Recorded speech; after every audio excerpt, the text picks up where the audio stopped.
нафароне ки дар Федератсияи Россия шаҳри Москва қарор доранд ва агар аз дарди дандон азият мекашанд, пас ба рақамҳои рӯи экран муроҷиат намоед. Ба ҳама намуд дарди дандон муолиҷа месозанд. Аз номи юристиҷаи муроҷиат кунен, скидкатон мекунанд. Стоматологияи бародарони тоҷик дар шаҳри Москва.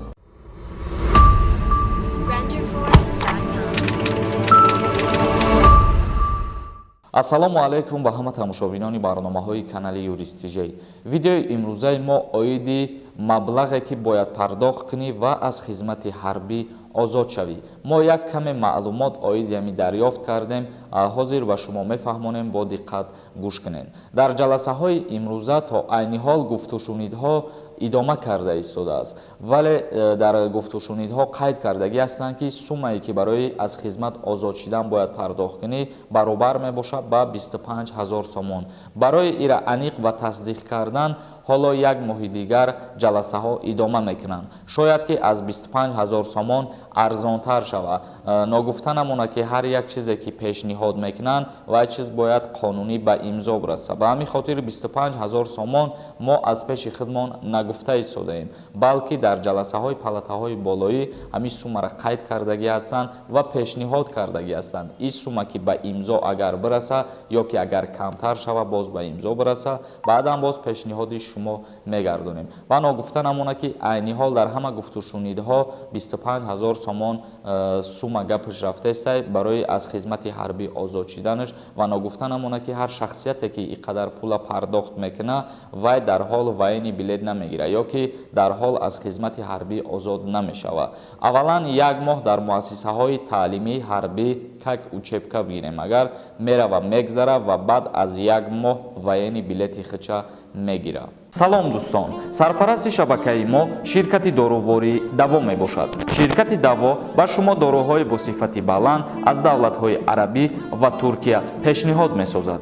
Миноксидил барои баровардани риш ва мӯи сар мебошад. Самюнван бошад барои иштиҳо омадан ва барои вазн гирифтан мебошад. Эпимедиум неопаста барои зиёд кардани қувваи мардинагӣ ва дигар доруҳои гиёҳӣ шумо метавонед аз ширкати дорувории Даво дарёфт созед. Дастафка ба ҳама шаҳрҳои Федератсияи Россия карда мешавад. Рақамҳо дар рӯи экран.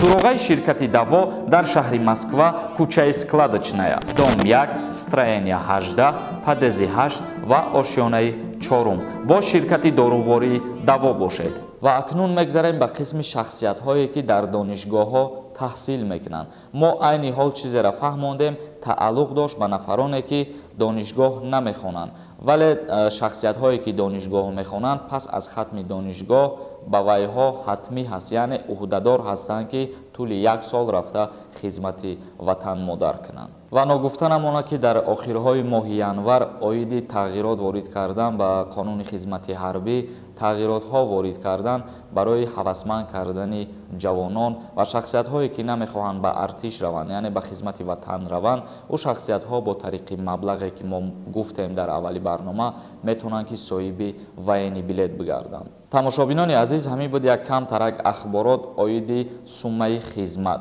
Вале як моҳи дигар ин протсесс мерава, гуфтушунидҳо то айни ҳол ва то баъд аз ирам идома доранд. Ва боз агар ягон тағйирот ва иловаҳо ворид кардан ва пешниҳод кардан оиди донишҷӯёрам ё ки оиди шаҳрвандое ки дар ягон ҷо таҳсил намекунанд ё ки агар суммаша арзонтар кардан, худованд розӣ бошад, бо мо ахборотҳоро дарёфт мекунем, ба шумо навор мекунем. ирӯз кам тарак мо ахбороти дарёфт кардем, ҳамин қадар буд пешниҳоди шумо гардонидем. Акнун мегзарем ба қисми хондани комментарияҳо гӯш кунем. Эсти нависта, беҳтарин ба хотири тоҷик гуфтанат лайк. Дуруст бародари азиз, мо қайд кардем ба фикрам дар навори дирӯза ки мо гуфтем шахсиятҳоеро мо реклама мекунем ва ё бародарони тоҷик ҳастанд ва шуморам дастгирӣ кунем, дастгирии шумо дастгирии мо ҳисоб мехӯрад, чунки анамо ширкати Даворо ки мо реклама мекунем ӯ сарпарасти канали юристиҷаи ба ҳисоб мерава. Ва оиди ма якда сухани дигар гуфтанем ки чандин нафарҳои дигар дар инҷа боз даштномаҳо нависиянд ки реклама накунед ё ки шумо барои реклама кор мекунед дигар чизҳо. бародарои азиз, ма садум бора гуфтаистам ки бале ма шахсан худам дар ҳамин ютуб барои маблағ кор мекунам. Реклама ма барои чӣ мегирам? Барои ки ма манфиат ҳамун даромади иловагӣ дошта бошам. این چیز یگان جای بجاکنیش نیسته و یگان جای دروغش نیسته. من روی روشا چندین بار همین چیز با شما گفتگی هستم که مثال هر شخصیت هر کاری را میکنه که از او فایده ببینه. یعنی من مینت نمیکنم، مینت نشوه برای که هستن علی برادرایی که باز سخنهای مرا نادرست میفهمند. ما چیزی میدانستگی خدمت، چیزی میفهمیدگی خدمت، یعنی چیزی را ما در دوره دانشجوییم آموختم میخوام برسانم به همون شخصیت هایی که مرا تماشا میکنن. از قانون ها، از خبرها، از ماده ها، از کودکس ها با خبرشون کنم تا اورم حقوق و عهدهداری های خودشان بدانند، در کجا چه گپ زنند، چه خیلی رفتار کنند. و بر زمینی مرا میخوام که از این کاری خودم درآمدی خدمت داشته باشم. به همین خاطر هر کسی که مینویسه شما به خاطر پول کار میکنین، بله برادر تو درست قید میکنی. من شخصا برای پول در اینجا برنامه میکنم، برای پول انمو رکلام را میکنم. و باز همون شخصیت هایی که سخن های قبیح مینویسن در همین موضوع ها، شما خودتان به فکرم یک سامان ده سهم تان گذاشتگی نیستین در یگان جا، لیکن گپ زنیتون چنین 1 میلیون سامان های. به همین خاطر این چیز تا قدر کانال من نیست در خارجه را هم در ببینین. این روسیه را بلاگراش هم بسیارش تماشا میکنم، همون شخصیت ها هم رکلام دارن. لوبای تایته همه کارا میکنی به خاطر چی؟ به خاطر فایده به دست آوردن. به همین خاطر اگر که معقولت نباشه ای کانال ما ادپیسات سک برادر وقتی خطنگی برای کامنتاری نویسندگی، چون که ما او کامنتاری ایتر نمیخوانم و او کامنتاری ایتر اتوماتیکی خودش удалید میشه و заблокировать میشه.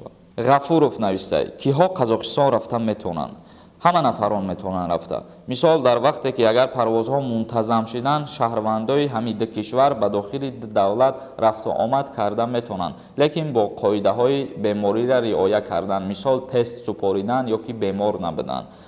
اتک همه رفت و آمد کردن میتونن به جایهایی که تاجیکستان پروازهاش کشوده کرده است. مثال به ترکیه، به دبی، به قزاقستان، به افغانستان، همین شهرهایی که کشوده کردگی هستند و اینها شهروندای داخلیش آزادانه میتونن که رفت و آمد کنن. برادری مهاجر نویسه ساربان سلام، نرخی بلیط چند پول شد تاجیکستان الماتا؟ راست دیگه من نمیدونم حاضرش را درباره نرخی بلیط دوشنبه و الماتا من یگان معلومات ندارم. اگر معلومات دریافت کردیم بعدا پیشنهاد شما میگردانیم. ولی با چندین نفرای دیگر می نویسند در اینجا که چی بعد دیگر دولت ها را گپ میزنیم. مثال قزاقستان یا افغانستان و از این نفرش نویسته که در کار خودت برای افغانستان. آخه من فکر میکنم که تاجیک ها تا قدر اسیا نیستن، هستن نفرایی که در ازبکستان کار و فعالیت میکنن، هستن نفرایی که خودی در امریکا کار و فعالیت میکنن. و همین خاطر شخصیت هایی که تنها بر روسیه سفر کرده میخواهند و اینها فکر نکنند که در تاجیکستان تا همین قدر آدم بر روسیه میروند. به همین خاطر هر یک چیز می نویسین اول یک بار خودتون چیزی نویسندگیتون خلاصه براری کنیم با پوبلیکواتش کنیم. رمضان تیجای نویسه ای دوشنبه بلیط خریم الماتا میایم، رنگی پیشتر شده سوربان رحمت؟ بله رنگی پیشتر شده برادر. آیه و پروینه نویسه سلام اکا، هر یک خبری میتین چیسلاشا مونین که دونیم کدام روز شای. اپاین که خواهر هر یک برنامه‌ای که من میکنم در آخر همو اپیسانیش تایز در همون نامی ویدیو را می نویسندگیم چیسلای هم روزه را من میمونم. موزیکا بس نویسه اکا نشته که بخدان اسم دلی فریب میکنه صاف سودا. به همین خاطر ما سخنهای بعضی شما را گرفته از رکلام همون صاف سودا سرکشی کردیم، دستکشی کردیم، ولی عینی حال به جای او دیگر رکلام گرفتیم. چیزی را که شما طلب کردین ما همون چیز اجرا کردیم و ما از شما دستگیری طلب میکنیم، دیگر یگان چیز زیادی نه. فاروق آدیناев نویسه همو گپاتا پرا بنویس، میگی که پروازها به اوسشان نمی نویسی. برادر ممکن که ته ندیده همو را، من هیچ وقت نوپرا نمی نویسم، یا حرف خالی را مونم دوام شده 3 نقطه مونم ختم فکر کنه این گفته خوشو ببین همش نویسندگی هست. عبدالرحمن عبدالصمدов نویسه سلام اکا، خدمتی حربی را پولش انیق شد یا کی نه؟ پیشکی رحمت برادر در اولی ویدیو ما دای بورا گپ زدیم فهموندیم. برادران عزیز ویدیو مون جمع بس میکنیم. اگر یگان سوال دیگر داشته باشین میتونین که در اینستاگرامی ما подписаться کرده سوالای خودتون روان کنین. خداوند همه ما و شما را نگهبان باشه تا برنامه‌های نو.